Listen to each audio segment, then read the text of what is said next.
Katayfi lang ba talaga ang pwedeng gamitin sa paggawa ng Dubai Chewy Cookie? Hindi ba talaga pwede ang miswa?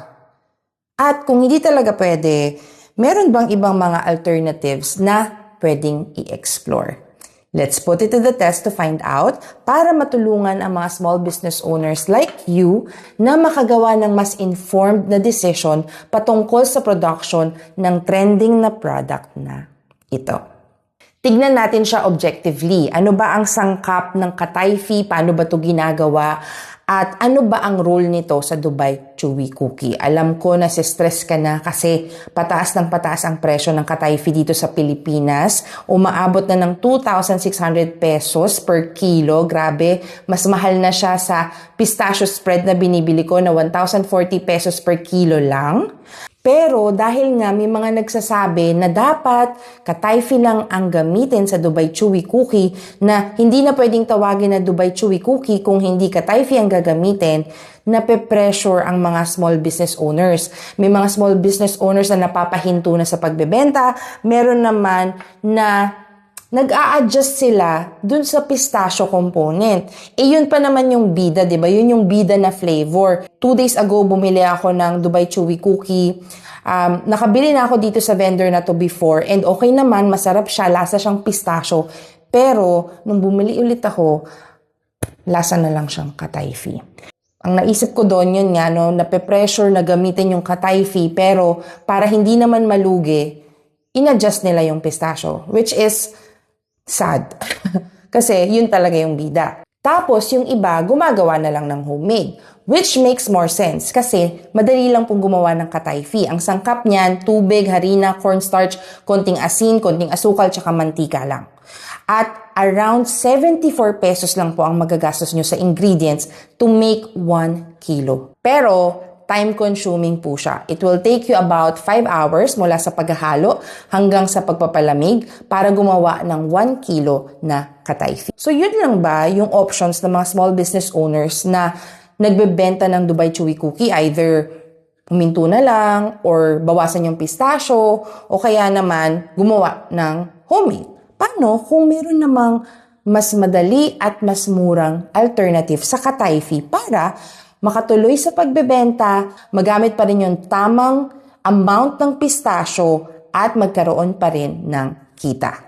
Yun ang titignan natin ngayon. So, sa aking research, meron akong 3 alternatives na nakita na pwedeng i-explore. So, una na nga ay yung sikat na alternative na miswa. Pangalawa ay lumpia wrapper.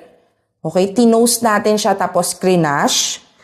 Tapos, pangatlo, hindi ko na maalala saan ko to nabasa pero pangko na breadcrumbs. So, bright idea din to. Yung crunch po, yan po talaga ang role ng katayfi sa Dubai Chewy Cookie. So, dito sa test na to, ang tinitingnan natin, ano yung makapagbibigay ng similar crunch. Tikman na natin. To describe, unahin natin yung katayfi mismo. Okay.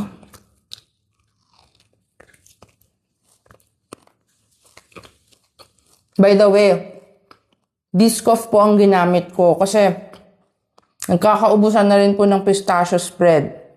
And nag-attempt po ako actually gumawa ng pistachio spread pero nag-fail. Kaya,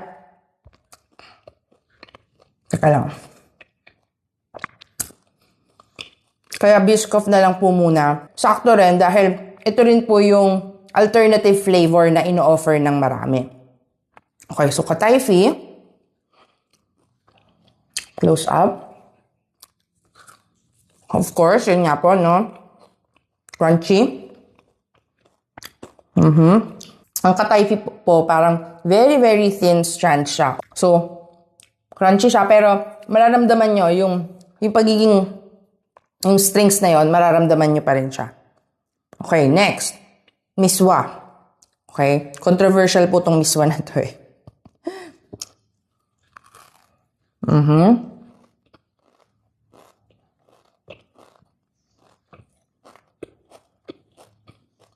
Sa totoo lang po sa itsura, mapagkakamalan niyo siyang katayfi. Okay. Yung miswa, tinoast ko rin po siya. So, ito pa rin, crunchy po siya. Kaya lang, dahil nga po, ang miswa, mas makapal siya. Manipis siya, pero mas makapal siya sa katayfi. Siguro mga 3 times thicker siya sa katayfi. Ganon. So, mas matigas siya. Pero crunchy pa rin po siya. Ayun. Nangunguya pa rin po. Next naman natin is yung lumpia wrapper na tinoast tapos crinache.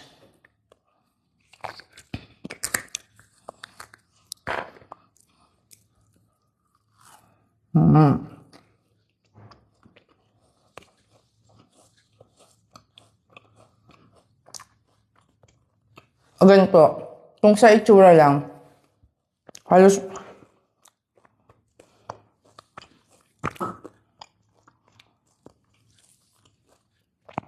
hindi mo sila ma-differentiate unless na lang talagang tutukan mo. Talaga ang kaibahan nila nasa crunch eh. Okay. Okay. Sarap din ng crunch niya. Malapit yung quality ng crunch ng lumpia wrapper dun sa katayfi. Pero, actually, sa totoo lang po, mas na-enjoy ko yung crunch ng lumpia wrapper. Kasi, imagine niyo po, no, yung lumpia wrapper, di ba flat siya? Tapos, kahit na-crinash natin siya, di ba? So, paglapat niya sa bibig mo, parang natural nga ito yung lumpia, 'di ba? Pag kinagat mo siya, ganyan siya. Parang maganda yung lapat niya dun sa ngipin mo, ganon. So parang mas parang masarap yung crunch niya, masarap yung texture. Yung katayfi po, pakita ko sa inyo. Ayan, ito. Pag ganyan po siya, no, pahaba po siya. So imagine niyo yon, parang ito naman, no? So, parang meron siyang pabilog na quality na pag kinagat mo, ayan, ma-imagine mo, parang nararamdaman mo siya na parang may konting, parang may sharpness kang nararamdaman. Pero dahil nga sobrang nipis po, hindi naman siya masakit. Pero, yun lang, yung may difference po dun sa quality ng crunch nila. Ngayon, tingnan naman natin itong si panko na breadcrumbs. Sa touch, mayroon ako agad napansin, parang mas matigas siya. Okay, tikman natin.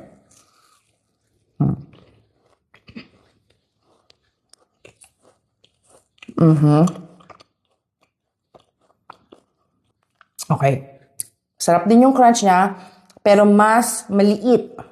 Mas maliliit. Katulad, kita nyo naman po. Ayan. Mas maliliit. Tapos, mas compact siya. Tapos parang sa feeling, medyo parang drier. Kasi, bakit? Dahil kung makikita nyo po, up close, ang panko na breadcrumbs, marami siyang crevices, marami siyang nooks and crannies, na kaya doon pumasok yung spread natin, pumasok yung ano niya. Kaya, tuloy, mas naging compact siya, at parang drier. Pero kung sa crunch, masarap din po yung crunch niya. Para siyang, naalala ko dito yung, alam niyo po yung magic candy, no? Yung pumuputok-putok. Parang ganun po yung quality ng crunch niya, ganun yung ano niya, parang granules po siya. In conclusion, para sa akin po, pwede po kayo gumawa ng Dubai Chewy Cookie kahit hindi kayo gumamit ng katayfi. Kung sa akin lang po, mas panalo pa yung texture ng lumpia wrapper na tinoast tapos crinache. Pagdating sa lasa, wala naman pong gaanong kaibahan. Ang pinakakakaiba lang talaga dito itong miswa. Kasi ang miswa medyo mas salty siya, tapos yung texture niya nga mas matigas. So medyo kapansin-pansin siya. Pero itong dalawang ito, okay po siyang alternative. Itong lumpia wrapper at saka yung panko na breadcrumbs. I hope hindi po kayo matigilan sa inyong pagnenegosyo dahil lang sa mahal na katayfi. Subukan nyo po ang lumpia wrapper at saka yung panko breadcrumbs. Sa totoo lang po, most customers will not notice kung katayfi yung gagamitin nyo or lumpia wrapper o itong panko breadcrumbs. Nagpa-taste test po ako sa mga classmates ng aking mga pamangkin na senior high. At ayun, nasarapan lang sila. Ang ginamit ko doon, lumpia wrapper. Tapos, hindi naman sila nagtanong, katayfi ba to? Ganyan. Sarapan sila, tapos gusto na agad nilang bumili. And yun naman ang pinaka-importante sa lahat. Mahirap magpakulong doon sa idea na dapat katayfi lang, na hindi pwedeng mag-substitute. At sinasabi ko to hindi lang para sa Dubai Chewy Cookie, kundi sa iba pang mga recipes, gaya ng tiramisu. May nag-comment sa akin na dahil hindi ako gumamit ng mascarpone, hindi na siya tiramisu. Pero kasi po, kung yun po yung logic or pamantayan na susundan natin, ibig sabihin, mali yung ginawa ng mga Pilipino nung time ng World War na wala masyadong tomato sauce at napakamahal ng tomato sauce. Kaya ang ginamit nila, banana ketchup para gumawa ng spaghetti. At mali rin ang Jollibee kasi yun ang ginamit niya na recipe at ibinenta niya pa. Pero anong totoo? Yun ang nagpa-stand out sa Jollibee. At ngayon, ang Jollibee ang pinaka-successful na Filipino brand at recognized pa siya worldwide. So something to think about po. I hope this helps. Please follow for more sa uulitin.